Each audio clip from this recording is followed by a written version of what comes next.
Private Thomas Whitmore's hands shook as he held the tin can, reading the label over and over as if the words might disappear. Beef stew with vegetables. Real beef, real vegetables. Packaged by the United States Army Quartermaster Corps in 1944. He had been holding the unopened can for 5 minutes, unable to process that someone was actually telling him he could eat it. Around him in the courtyard of Sano Tomas internment camp, 3,000 other prisoners were experiencing the same stunned disbelief. American soldiers from 1st Cavalry Division had crashed through the camp gates 8 hours earlier, ending 3 years of Japanese captivity. The prisoners had cheered the liberation, embraced their rescuers, wept with relief. But nothing had prepared them for this moment when the Americans began distributing food rations. Thomas weighed 92 pounds. He had weighed 170 pounds when the Japanese captured him in Singapore in February 1942.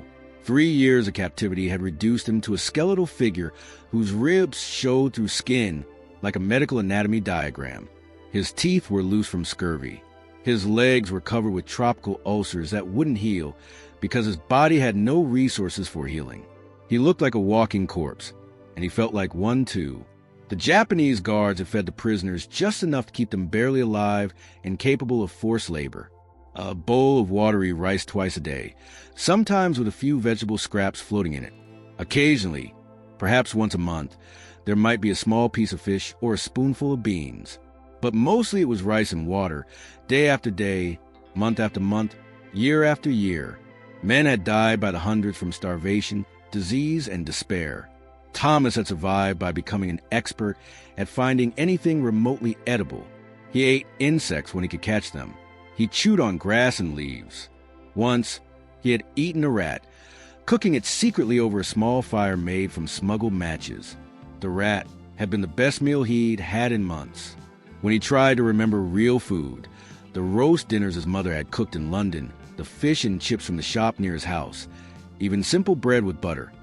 The memories felt like dreams from another person's life. Now an American sergeant was telling him to take not just one can of beef stew, but an entire case. 12 cans, plus crackers, chocolate bars, cigarettes, coffee, sugar, powdered milk, and other items Thomas couldn't even identify. The American was speaking English, but the words weren't making sense. This much food for one person? It had to be a mistake. "Son, you need to eat," the sergeant said gently, his American accent strange to Thomas's ears after 3 years of hearing only Japanese and British voices. "Take the whole case. That's yours. We've got plenty more where that came from." Thomas looked at the sergeant's face, trying to detect a trick, the cruel joke that would end with the food being taken away. But the American's expression showed only concern and compassion. There was no trick. This food was real, and he was actually being given it. "I can't," Thomas whispered, his voice hoarse from disuse. "This is too much. Other men need it more than me."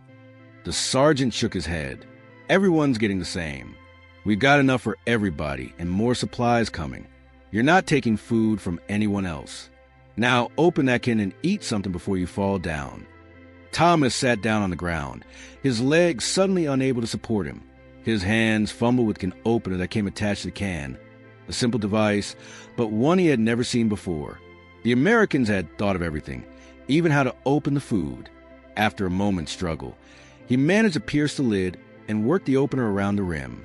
The smell that emerged when he lifted the lid almost made him faint. Rich, meaty, vegetable-laden aroma that his brain recognized as food even though he hadn't smelled anything like it in 3 years. Thick brown gravy clung to chunks of beef and carrots and potatoes. Real food, abundant food, food that looked like something a person might actually eat by choice rather than desperate necessity. Thomas raised the can to his lips and took a small sip of the gravy. The taste exploded across his tongue with an intensity that made his eyes water. Salt, fat, protein, flavors his body had been craving for so long that he had almost forgotten they existed. He took another sip, then another, then began eating with the small spoon the Americans had provided. Around him, other prisoners were having similar reactions. Some ate quietly, almost reverently, treating each bite as sacred. Others sobbed openly as they ate, overwhelmed by the sudden shift from starvation to abundance. One man near Thomas was praying, thanking God between bites, calling the food a miracle. Another was simply staring at his open can, tears streaming down his face, unable to bring himself to eat something so precious. Captain David Fletcher, British Army, had been the senior British officer in the camp for the past year after his predecessor had died of dysentery.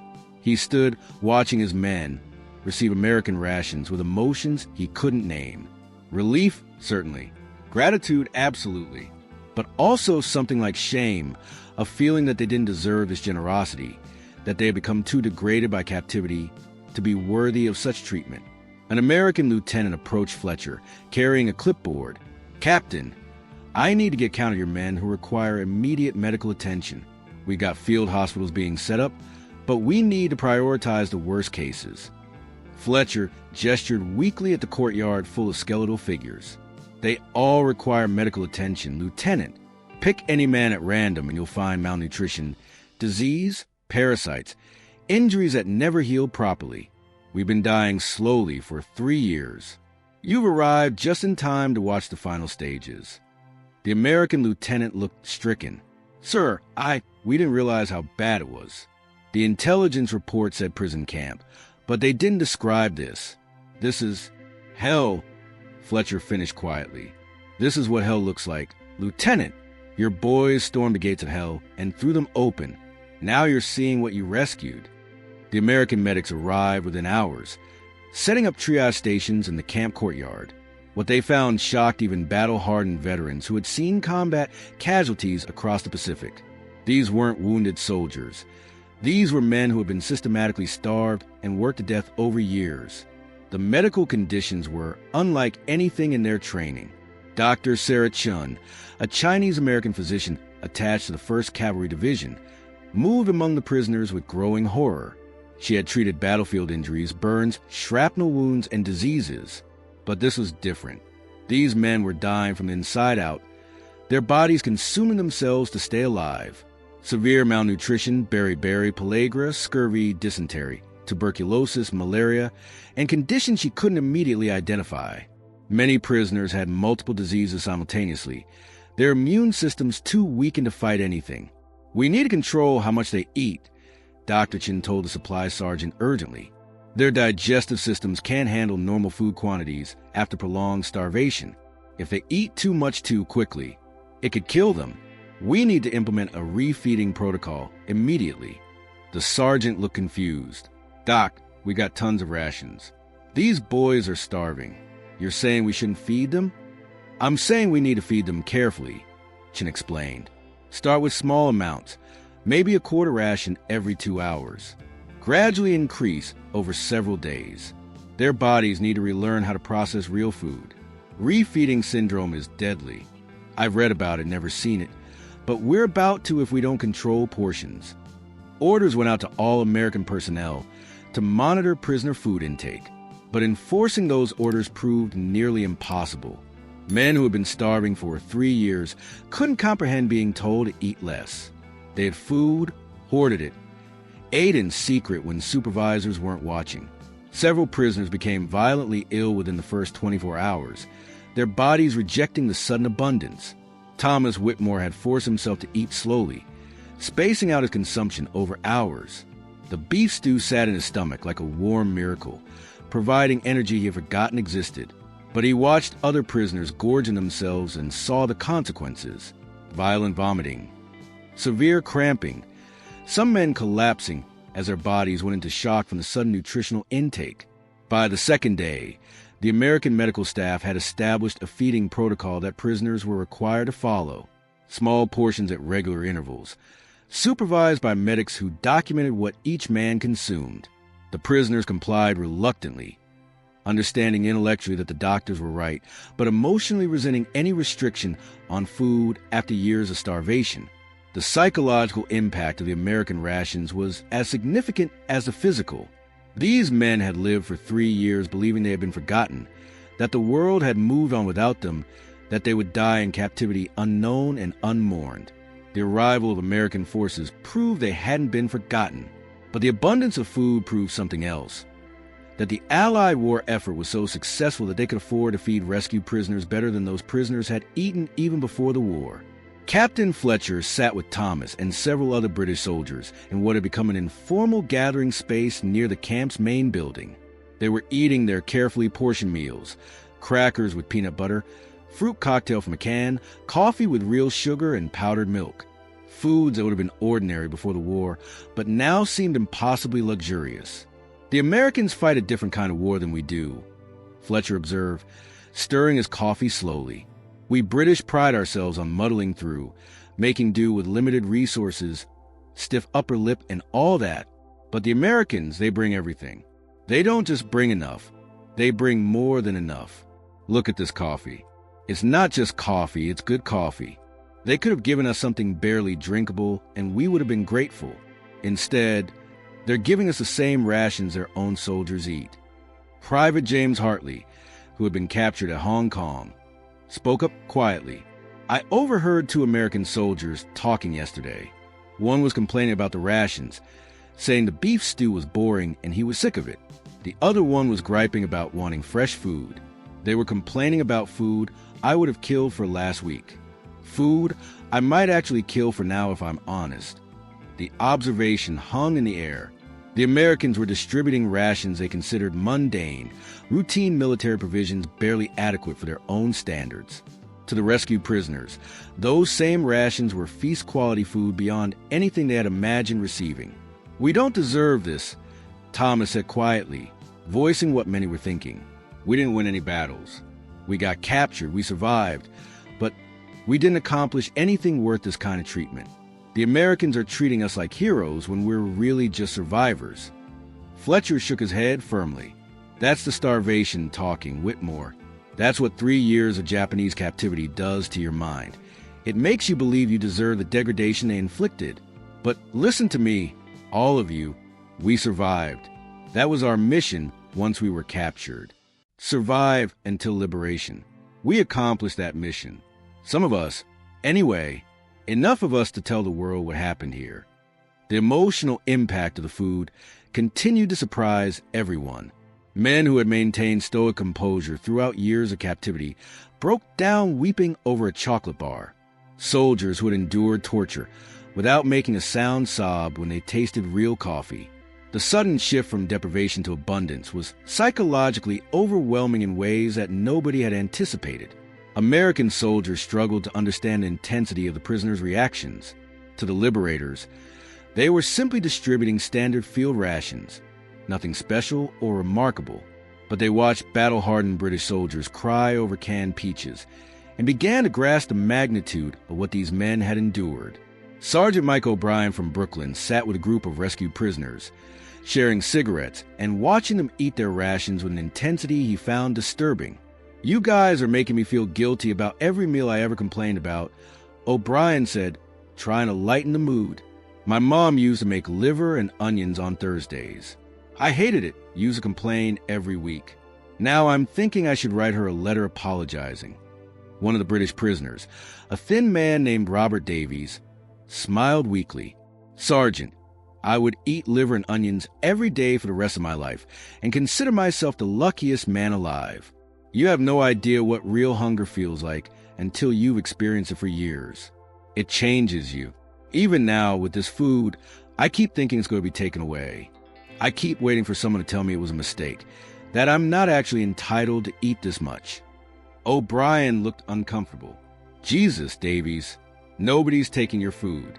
We got supply ships bringing in more rations every day. You're going to eat like this until you gain back every pound you lost. And then some. That's a promise." By the 4th day after liberation, the feeding protocols had stabilized and prisoners were gradually increasing their food intake under medical supervision. The camp had transformed from a place of death into something resembling a military hospital, with American medical personnel working around the clock to treat diseases, infections, and the complex medical conditions caused by prolonged starvation. Thomas Whitmore sat in the makeshift medical tent, while Dr. Chin examined the tropical ulcers on his legs. She cleaned the wounds carefully, applying antibiotic ointment that the Japanese had never provided. "These should have been treated years ago," she said, her voice mixing professional assessment with personal anger. Left untreated like this, you're lucky you didn't develop gangrene and lose a leg. The Japanese medical officer said we were malingerers. Thomas explained quietly. He said the ulcers were our fault for not maintaining proper hygiene. But they didn't give us soap or clean water or any way to actually maintain hygiene. It was just another way to blame us for the conditions they created. Chin nodded, having heard similar stories from dozens of other prisoners. Well, we're treating them now, with proper nutrition and antibiotics. These should heal within a few weeks. Your body just needs the resources to repair itself. That night, the American command organized what they called a proper meal. Not just rations eaten from cans, but hot food prepared by army cooks in field kitchens. Long tables were set up in the courtyard. And for the first time in 3 years, the prisoners sat down to eat like civilized humans rather than animals fighting over scraps. The menu was simple by American military standards. Roast chicken, mashed potatoes, gravy, green beans, fresh bread with butter, and apple pie for dessert. The army cooks had done their best with field equipment, and the result was food that any American soldier would recognize as a standard hot meal, nothing exceptional. When Captain Fletcher saw the food being served, he had to sit down. His hands were shaking. "This isn't rations," he said to the American colonel, who commanded the Liberation Force. "This is a feast. This is what you serve for celebrations." Colonel James Morrison looked genuinely confused. "Captain, this is just a regular hot meal. We serve this kind of food whenever we can set up field kitchens. It's not special, it's just food. Good food, I hope, but nothing extraordinary." Fletcher laughed, but there was no humor in the sound. "Colonel, I haven't eaten chicken in 3 years. I haven't tasted butter in 3 years. Fresh bread? That's something I dreamed about and couldn't quite remember what it actually tasted like. This meal you're calling regular and ordinary? It's beyond anything we imagined we might eat again." Morrison looked at the skeletal men lining up for food and finally understood. The abundance that Americans took for granted, the logistical capability that allowed them to serve hot meals in the middle of a combat zone, the simple fact that they had enough food to feed thousands of extra people without strain, all of this represented a level of wealth and capability that the starving prisoners could barely comprehend. Thomas sat at a table with 5 other British soldiers, a plate of food in front of him that looked like a photograph from a magazine advertisement. The chicken was golden brown and glistening. The mashed potatoes were smooth and creamy, with a pat of real butter melting into them. The bread was still warm from the oven. He picked up his fork and knife, noting that he had been given actual utensils rather than the wooden spoon that had been his only eating tool for 3 years. "I don't know how to do this," admitted Private Hartley, staring at his plate. "I mean, I know how to eat, obviously, but this eating food like this at a table with utensils like a normal person, I feel like I've forgotten how to be civilized." "We eat slowly," Captain Fletcher said, having joined the enlisted men rather than sitting separately. "We taste each bite. We remember what it means to eat food rather than just consuming fuel to stay alive. And we don't feel guilty about it. That's an order, by the way. No guilt. We survived, and now we're eating a proper meal. That's allowed." But guilt was unavoidable. Every man at the table was thinking about friends who hadn't survived, who had died 6 months ago, or 3 weeks ago, or yesterday, who would never taste this chicken or this bread. Hundreds of men had died in Sano Tomas over the 3 years of imprisonment. They had died of starvation, disease, and despair, and they had died believing they would never be liberated, never eat real food again, never see home. Henry would have loved this, Thomas said quietly, referring to his friend who had died of dysentery 2 months before liberation. He used to talk about Sunday roast with his family. His mum made Yorkshire pudding that he said was the best in England. He described it so often I could almost taste it. He died talking about food, asking if I thought there was food in heaven. The table fell silent. Similar conversations were happening at every table, memories of the dead mixing with the reality of survival. The abundance of food should have been purely celebratory, but it carried the weight of all those who hadn't lived to see this moment. Dr. Chin made her rounds during the meal, observing how prisoners were handling the richer food. Most were managing well, eating slowly and carefully as instructed. But she noticed something that disturbed her. Many prisoners were hiding portions of food, wrapping bread in napkins, pocketing pieces of chicken. Hoarding behavior, a psychological response to prolonged starvation that wouldn't disappear just because food was now abundant. She approached Thomas's table and gently addressed the behavior. "Gentlemen, I know it's difficult to believe, but you don't need to save food for later. There will be another meal tomorrow, and another one the day after that. You're not going back to starvation." Private Davies looked up at her with haunted eyes. "Doctor, I know you're right intellectually, but 3 years of conditioning doesn't disappear in 4 days. Part of my brain is still convinced this is temporary, that the food will run out, that I need to hide whatever I can while it's available. I can't help it." Chin nodded with understanding. "It's a normal response to prolonged trauma. We'll work through it. But for now, please try to trust that food will continue to be available. Your bodies need proper nutrition now, not later. Eating hidden food that's been sitting in warm pockets for hours could make you sick." The meal continued, and gradually the conversation shifted from the weight of the past to possibilities of the future. Men began talking about home, about families they hadn't seen in 3 years, about lives they would rebuild. The food had done more than provide nutrition. It had provided hope, tangible evidence that they were returning to a world where people ate at tables with utensils and had seconds if they wanted them. As dessert was served, apple pie with a scoop of reconstituted ice cream, Thomas finally allowed himself to believe that liberation was real. The Japanese were gone. The Americans were here. The food was real and would continue to be available. He was going to survive not just imprisonment, but also liberation. He was going to go home. He took a bite of the apple pie, tasting cinnamon and sugar and butter and apples, flavors that connected him to memories of life before the war. And for the first time since capture, Thomas Whitmore allowed himself to think about the future rather than just surviving the present. 2 weeks after liberation, the rescued prisoners had gained an average of 12 pounds each, though they remained desperately underweight.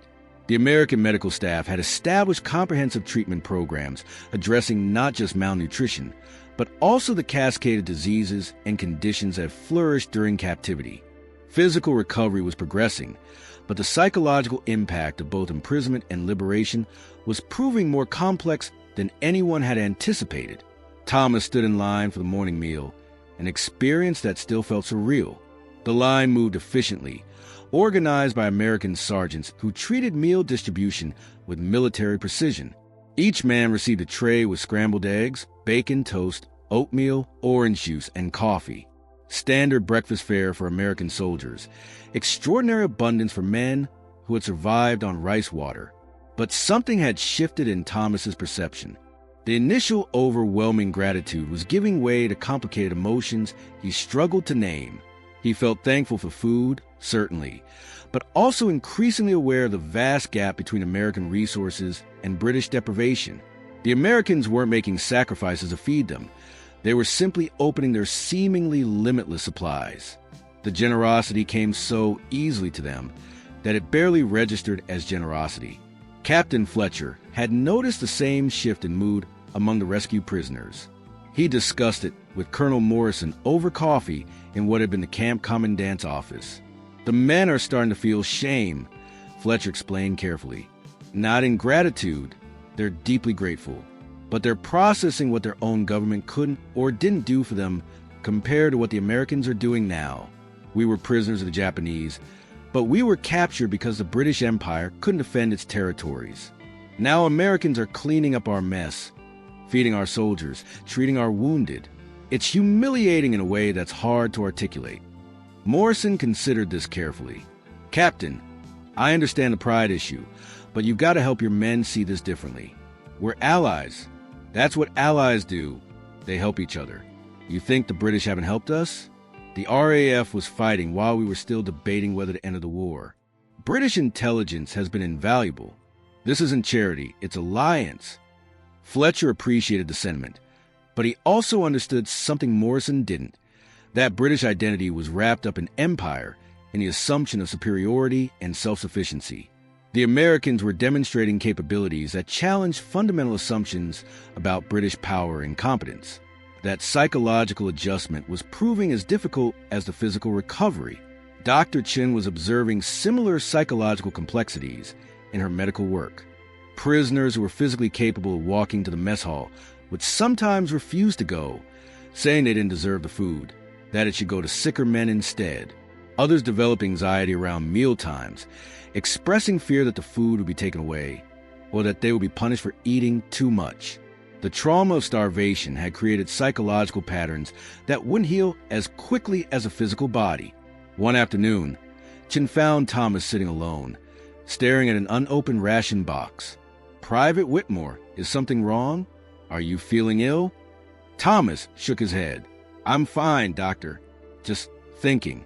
I was looking at this ration box, reading the label. It says it was packed in Iowa in December 1944. Some farmer in Iowa grew this food. Some factory worker in Iowa packed it into this box. Some sailor carried it across the Pacific Ocean. Some supply officer organized its distribution. Some sergeant handed it to me. All these people, all this effort, all this organization, just to feed me. One prisoner who accomplished nothing, who contributed nothing to the war effort, who just survived." Chin sat down beside him. "Private, you're looking at this wrong. Yes, there's an enormous logistical chain behind that ration box. But that chain exists because Americans decided that feeding people matters, that keeping people alive matters, that you matter. It's not about what you accomplished or contributed. It's about recognizing your humanity and deciding that humanitarian obligations trump logistical convenience." "But we don't deserve this level of care," Thomas insisted. "We're not American soldiers who fought alongside you.